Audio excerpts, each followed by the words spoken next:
C Sadanandan master M P നമുക്കൊപ്പം ചേരുന്നുണ്ട്. Shri Sadanandan master M P, അങ്ങയുടെ ഫേസ്ബുക്ക് പോസ്റ്റ് വായിച്ചു.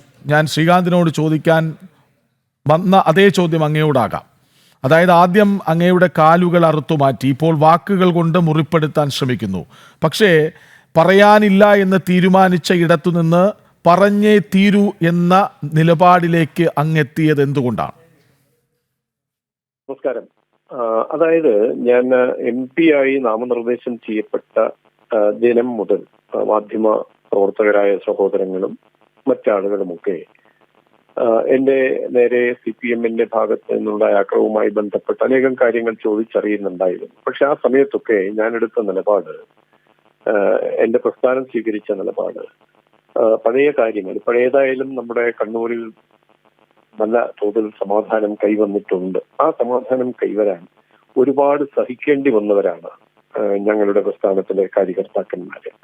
ഒരുപാട് വിഷമങ്ങൾ അനുഭവിച്ചിരുന്നു. അപ്പൊ അത്തരം സാഹചര്യത്തിൽ സമാധാനം കൈവന്നിരിക്കുന്ന ഘട്ടത്തിൽ പഴയ കാര്യങ്ങൾ വീണ്ടും വീണ്ടും ചർച്ച ചെയ്ത് സ്ഥിതി വഷളാക്കരുത്, ആളുകളിൽ അസ്വസ്ഥത ഉണ്ടാക്കരുത് എന്ന നിർബന്ധമുണ്ടായിരുന്നു. അതുകൊണ്ട് തന്നെ ആ നിലയ്ക്ക് വളരെ കരുതലോടെയാണ് ഇത്തരം ചോദ്യങ്ങളോട് പ്രതികരിച്ചിരുന്നത്. പക്ഷേ തൊട്ടടുത്ത നിമിഷം മുതൽ തന്നെ CPIM-ന്റെ ഭാഗത്ത് നിന്ന് അങ്ങേയറ്റം നിന്ദ്യമായ തരത്തിലുള്ള പ്രചാരണങ്ങൾ ആരംഭിച്ചു. അവർ അവരുടെ മുഖപത്രത്തിലൂടെ, അവരുടെ ചാനലിലൂടെ MP ആയി നിയോഗിക്കപ്പെട്ട ആൾ അതിന് യോഗ്യനല്ലെന്നും, അയാൾ ക്രിമിനൽ പ്രവർത്തനത്തിന് നേതൃത്വം കൊടുക്കുന്ന ആളാണെന്നും, കണ്ണൂർ ജില്ലയിലെ അക്രമ രാഷ്ട്രീയത്തിന്റെ മുഴുവൻ ബുദ്ധി കേന്ദ്രവും ഇയാളാണെന്നും ഒക്കെ ഒരു മാധ്യമത്തിന് ചേരാത്ത തരത്തിൽ, മാധ്യമ മര്യാദയ്ക്ക് ഒട്ടും ചേരാത്ത തരത്തിൽ മാധ്യമങ്ങളിലൂടെയും നേതാക്കന്മാരുടെ ചെറിയ ചെറിയ പരാമർശങ്ങളിലൂടെയും ഒക്കെ അവർ ഈ നിലയ്ക്ക് ഉള്ള പ്രതികരണം നടത്തിക്കൊണ്ടേയിരിക്കുകയായിരുന്നു.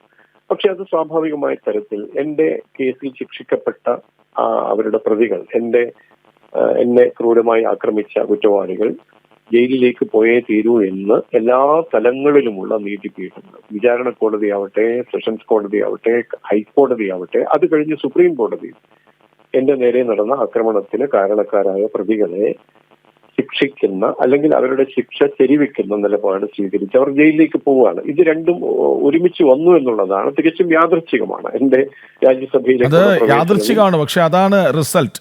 അങ്ങയുടെ സ്ഥാനാരോഹണം പുതിയ തലത്തിലേക്ക് അങ്ങ് എത്തി നിൽക്കുന്നു. അതേസമയം അങ്ങയെ ഇല്ലാതാക്കാൻ ശ്രമിച്ചവർ ജയിലിലേക്ക് പോകുന്നു.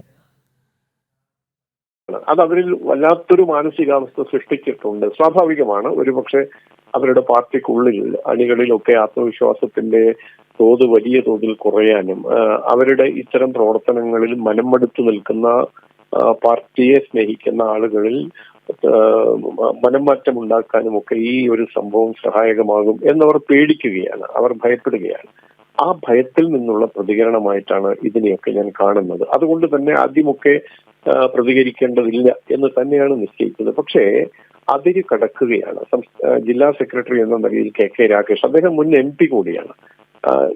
നമ്മുടെ ആരോഗ്യമന്ത്രിയായിരുന്ന KK ശൈലജ ടീച്ചർ, കേന്ദ്ര കമ്മിറ്റി അംഗമായ EP ജയരാജൻ, ഇപ്പോൾ MV ജയരാജൻ പൊതുയോഗത്തിലാണ് സംസാരിക്കുന്നത്. പൊതുയോഗത്തിൽ അങ്ങേയറ്റം പ്രകോപനപരമായ, ഒരുപക്ഷെ പാർട്ടി പ്രവർത്തകർ, ഞങ്ങളുടെ പാർട്ടി പ്രവർത്തകർ, പ്രസ്ഥാനത്തിൽ പ്രവർത്തിക്കുന്ന ആളുകളൊക്കെ അത് കേൾക്കുന്ന സമയത്ത് അവരെ പ്രകോപിതരാക്കാൻ മാത്രം ഉദ്ദേശിച്ചുകൊണ്ടുള്ള വെല്ലുവിളി നിറഞ്ഞ സ്വരത്തിലാണ് സംസാരിക്കുന്നത്. അപ്പൊ ആ ഒരു സാഹചര്യത്തിൽ അതിനോട് പ്രതികരിക്കേണ്ടതുണ്ട് എന്ന് തോന്നിയത് കൊണ്ട് തന്നെയാണ് ഞാൻ ഇന്നലെ ആ നിലയ്ക്കൊരു ഫേസ്ബുക്ക് പോസ്റ്റ് ഇന്നലെ ഇട്ടത്. അപ്പൊ അതിലൂടെ ആ നിലയ്ക്കുള്ള ഒരു ഭീഷണി ഇനിയും അവർ ഉയർത്തുകയാണ് എന്ന നിലയ്ക്ക് വരുമ്പോൾ കണ്ടില്ലെന്ന് നടിക്കാൻ സാധിക്കില്ല എന്നുള്ളത് കൊണ്ടാണ്. അത് മറ്റൊന്നുമല്ല, ഏതെങ്കിലും തരത്തിൽ അവരുടെ മനസ്സിൽ ഗൂഢോദ്ദേശങ്ങൾ എന്തെങ്കിലും ഉണ്ടെങ്കിൽ അതൊന്നും ഈ ആധുനിക കാലത്ത്, പ്രത്യേകിച്ച് ജനങ്ങൾ ആഗ്രഹിക്കുന്നത് സമാധാനമാണ്. ഇങ്ങനെ വാക്കുകൾ കൊണ്ട് വലിയ തോതിൽ അന്തരീക്ഷത്തിൽ കാലുഷ്യമുണ്ടാക്കി അത് മറ്റുള്ളവരിലേക്ക് പടർത്തി സമാധാന അന്തരീക്ഷത്തിന് ഭംഗം വരുത്തണം എന്നുള്ള മനഃപൂർവമായ പ്രവർത്തനമായിട്ട് തന്നെയാണ് കാണുന്നത്. അതിനെതിരെ പ്രതികരിക്കേണ്ടതുണ്ട് എന്ന് തന്നെയാണ്. ഇപ്പോഴും അങ്ങയെ വിടാതെ പിന്തുടരുന്നത് എന്തുകൊണ്ടാണ് ഇവർ?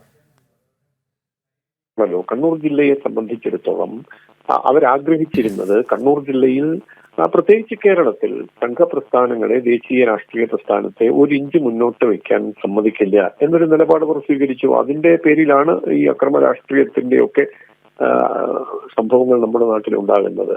ആ സാഹചര്യത്തിൽ കണ്ണൂരിൽ നിന്ന് വീണ്ടും വീണ്ടും പ്രസ്ഥാനത്തിന് ഗുണകരമാവുന്ന തരത്തിൽ പ്രസ്ഥാനത്തിന്റെ പ്രവർത്തനം കുതിച്ച് മുന്നോട്ട് പോകാൻ കഴിയുന്ന സാഹചര്യം ഉണ്ടാക്കുന്ന സംഭവങ്ങൾ ഉണ്ടാകുമ്പോൾ അവർ അസഹിഷ്ണുക്കളാവുകയാണ്.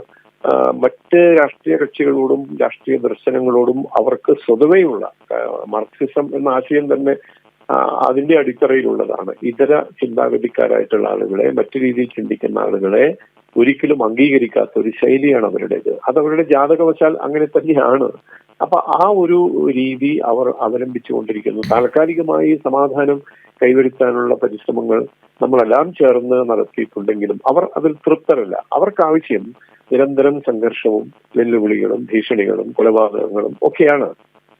അത് സാധിക്കാത്ത സാഹചര്യം ഉണ്ടാകുമ്പോൾ ഉണ്ടാകുന്ന മാനസിക വിഭ്രാന്തിയിൽ നിന്നാണ് ഇത്തരം കാര്യങ്ങളൊക്കെ ഉണ്ടാവുന്നത്. ശരി, നന്ദി സദാനന്ദൻ മാസ്റ്റർ, ഒപ്പം ചേർന്നതിന്, പ്രതികരിച്ചതിന്.